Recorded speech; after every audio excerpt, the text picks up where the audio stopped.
Beside the Palm, episode 3. Penny's sitting on my lap and she's looking up at that. Like, what is that? That's amazing. Are your dogs there? Are they on your lap too? No, one of them tries to come and get in during calls, but he's distracted right now. Well, let's jump right in because I know people are very eager to learn about you. I don't know why, but I'm sure they are.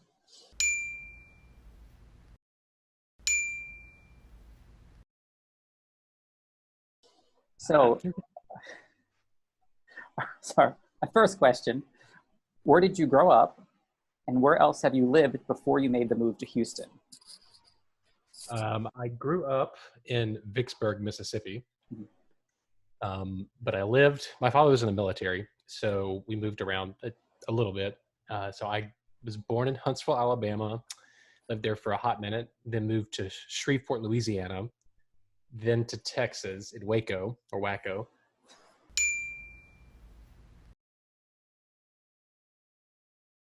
Then Mississippi, then off to college in Birmingham, then Los Angeles, and now Houston.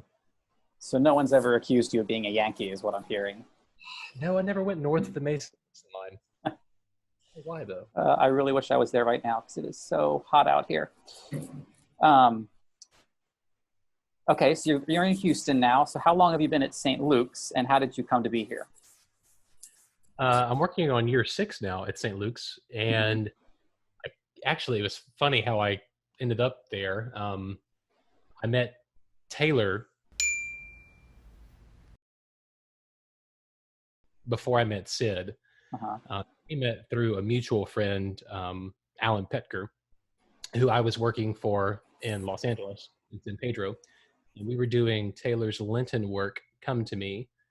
So we had Taylor over, and we got to chatting, and he and I and Alan had social happy hours, and we're just chit-chatting, and he found out I was getting engaged and was moving to Houston, and he said, "Oh, you should meet my dad, Sid."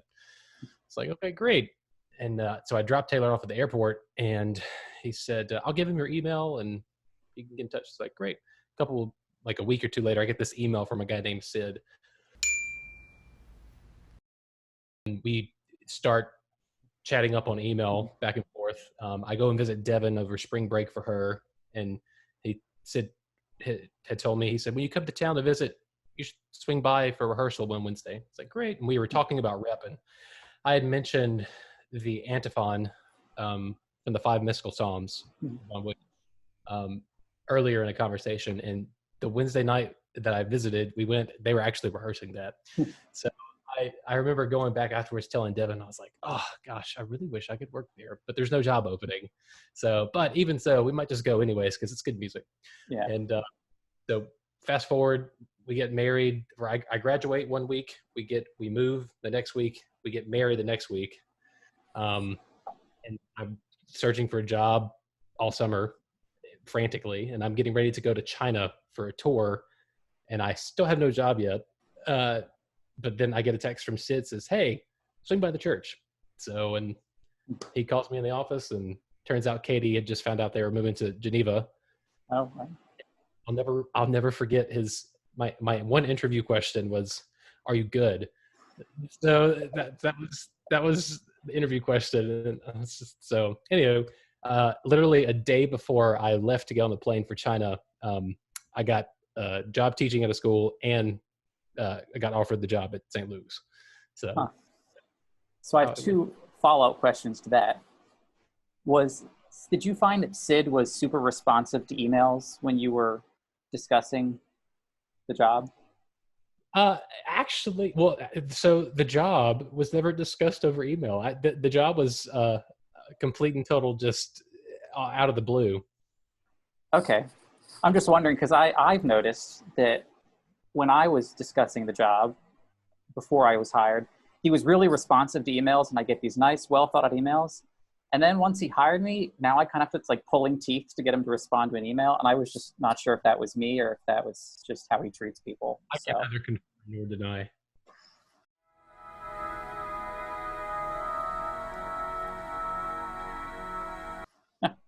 and then, so when you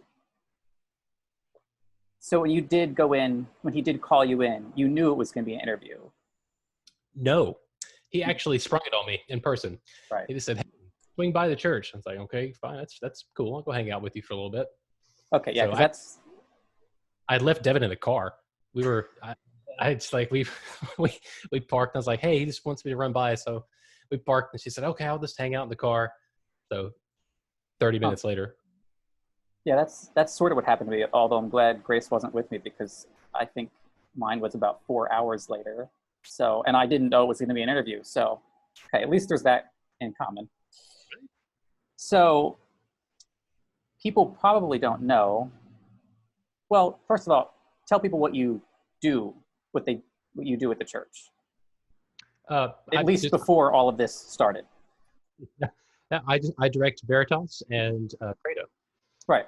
Great. So, the thing they probably don't know that you do now, it's hot, the words are getting more difficult, is that you're editing all of our music recordings for the services, the videos and the recordings that are broadcast on Sunday. Is this something that you have kind of had to learn, or did you already know how to do editing pretty well and just we were able to capitalize on that skill? So spending time in Los Angeles,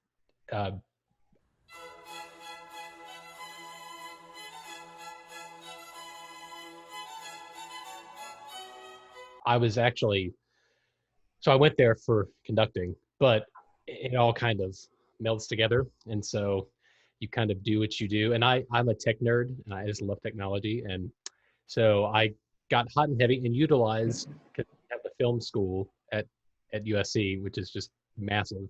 So I was thinking to myself, well, there's all these other music nerds that know a lot more than I do. I should probably capitalize on this. So I really got hot and heavy into it, like right before I moved to Los Angeles, but then I kind of did it more there. So, but yeah, I had the skill set, but I would have never thought I would be using it right now for anything. Yeah, just based on the gear we can see, we would not have guessed that you were a bit of a tech nerd. So, thank you, Jim. So, do you have any other talents or skills that people might not know about that you want to at least share, that you're not embarrassed to say? I can't think of any off the top of my head. Okay, just those two skills. We're gonna choral conducting and video editing. We'll go with that. So total shift of gears here. This seems to be people's favorite question, at least viewer-wise. What are your 5 favorite things right now? That's a very general question. I know, that's why it's great. It can be anything. I always say it can be like the cereal you had for breakfast this morning, a show you're watching right now, a new bourbon you've tried. I guess we're allowed to talk about that. I don't know. We're not on church property, so. Go with that. Well, if that's the case, then I just got a shipment of wine in yesterday. We got 11 bottles. So that's definitely one of my top things. I have a nice cab from Cahors, France. Or not it's a Malbec from Cahors. It's fantastic. So that's probably one. Puppy time. I'm loving that. Right. Morning coffee with Devin on the porch swing. That has been fantastic. That's a daily ritual now. I've started we have started a garden. So I feel like I'm getting back into my Mississippi roots, I guess. So that's been fun and stressful. And there's the 5th one. I think that was 4. Yeah, that was 4. Number 5. I'm trying to think of something. I don't know. I'm drawing a blank. Sorry. I just I'm like easy this. I just like to ask that question because I like to see people try to scramble something together. Send Grace some pictures of your garden, and we can put them on here for people to see. It looks really good.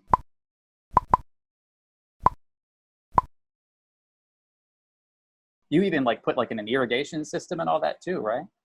Yeah, we did. That was a that was a chore. So you could say gardening is another skill that you might have now. No, I'm not tested. They have to live. I might or might not have killed a flower bed, one of the three, because I sprayed a little too much repellent on it. So fortunately, there were baby plants, and we just bought some new ones to replace them. Okay, there you go. Our problem is Penny likes to eat them. We have little potted plants here that she just goes and takes bites out of. If you could switch places with someone for a day, who would you be and what would you do? Oh my God. I should tell people that we haven't given anybody these questions in advance, so some of these require some thought. Actually, no, this is going to be pretty good. It sounds cliche, but it's real. I would swap with Dudamel. I think he just gets to go and play all day long, all the time. So yeah. I would definitely swap. For those who don't know who Dudamel is, do you want to give a little summary? Yeah. So Dudamel is the conductor in LA for the orchestra there.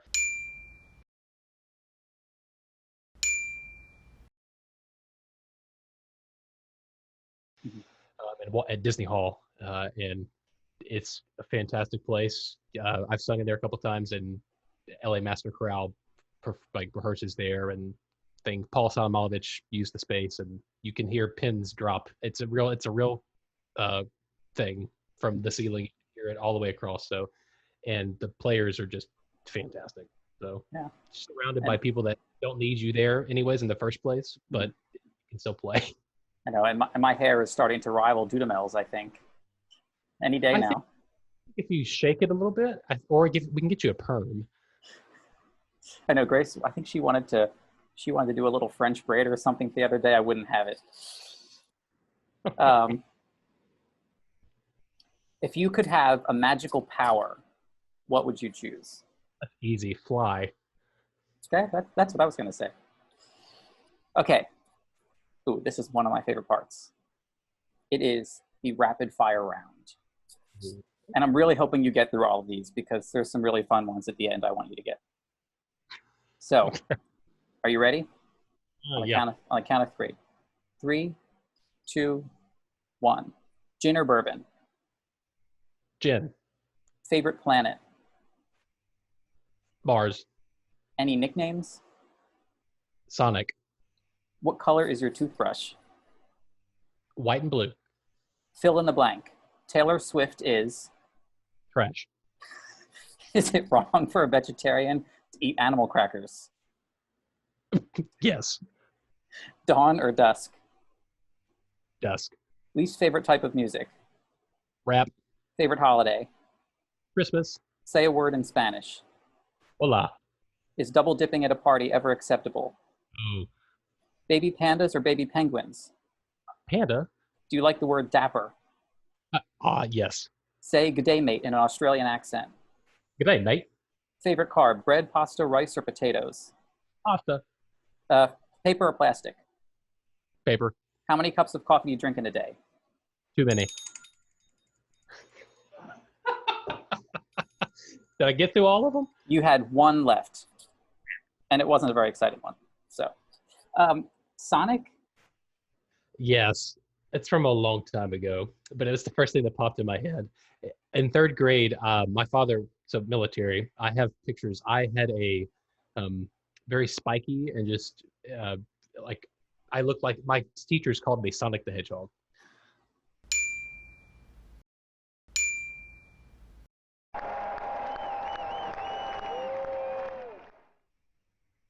So, yeah. Are you a fast runner?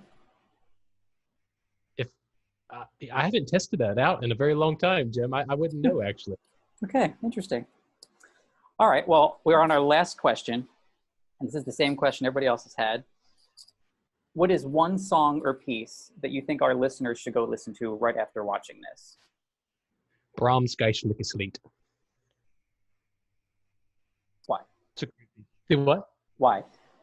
Oh, why? Well, okay. Well, it's gorgeous. The Amen, if that's probably the Amen section, it's a dominant seventh chord, and it starts with the basses on the flat 7, Mhm. and I could probably, that would be top 3. I could just listen on loop. Brahms isn't really known too well. He isn't known, in my opinion, for his choral music so much as more for his piano and orchestral stuff. But I think that's probably one of his greatest choral pieces. So, and also, John Elliott Gardner arranged this for strings as opposed to organ, and it is actually that particular performance. Everybody should go take a moment and just enjoy. Awesome. I think I may have sung that or played that at one point. I can't remember now, but it's a good piece. So I'm glad you had something came right to mind. I'm impressed. I should. I think I'll get my money back if I can. Well, that's all we have for today. So this was fun. I'm glad we got the chance a little bit to talk, and I'm really excited to go back inside now because it is so hot out there. We might have to move the palm inside as this goes on. I have shorts on, but I'm still burning up. Oh my gosh, that's amazing. Hold on. So you're all business on top, but I'll play on bottom. It has to be somehow connected to a mullet in some way. Huh. It's like in the front and I'll play in the back. Yeah, I don't even want to show you the back of my hair right now. Notice